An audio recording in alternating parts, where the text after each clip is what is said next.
বলছে মা আমার দিকে সেবা দিন। ওদের বাড়িতে গিয়ে ওই কথা বলেছে, মা তোমাদের সেবা নেবো। বলছে আমাদের বাড়ির লোক নেই, আমি কি করে এখন এইসব জোগাড় করবো, এতগুলো লোকের সেবা।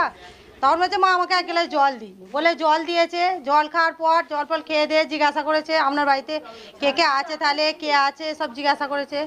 জিজ্ঞাসা করার পর বলে চলে গেছে, আবার জল খেয়ে দিয়ে। আবার কিছুক্ষণ পরে আবার এসেছে, এসে বলছে মা দুটো মুড়ি দেবে, বলে মুড়ি বার করতে গেছে। সেই সময় মেয়েটা, এক নর্মাল মেয়েটা, সে দাঁড়িয়েছিল, তার গায়ে হাত দিয়ে মানে সে চলে গেছে। চলে যাওয়ার পরে তখন ও কাঁদছে খুব।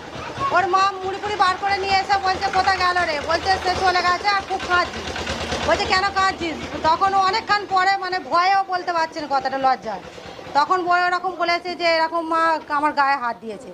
তখন সব পাড়ার ছেলে মেয়েরা মিলে সবাই পিছনে তেড়ে গেছে, গিয়ে দেখছে সব টোটো করে ওরা একদম ফটিগাছি পার হয়ে চলে গেছে। তখন অনেক সব 2-3 জন গাড়ি নিয়ে বেরিয়েছে, কেউ ওইদিকে ওইদিকে সব খুঁজছে।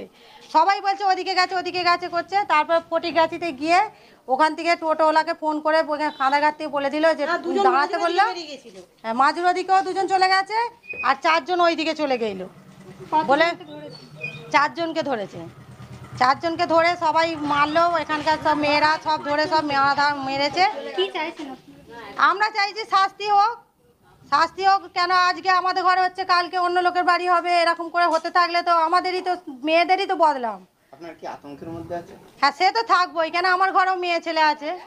আমরা তো চাই সবসময় মেয়েদেরকে সবসময় সতর্ক থাকার জন্যে, কিন্তু সেটা হতে দিচ্ছে কি?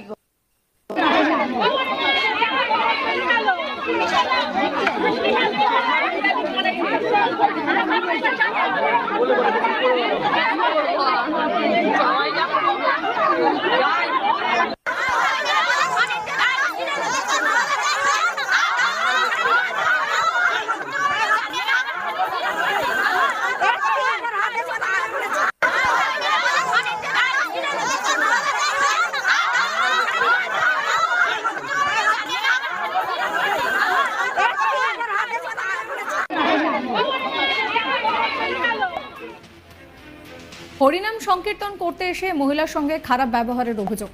হরিনাম দলের সদস্যদের আটকে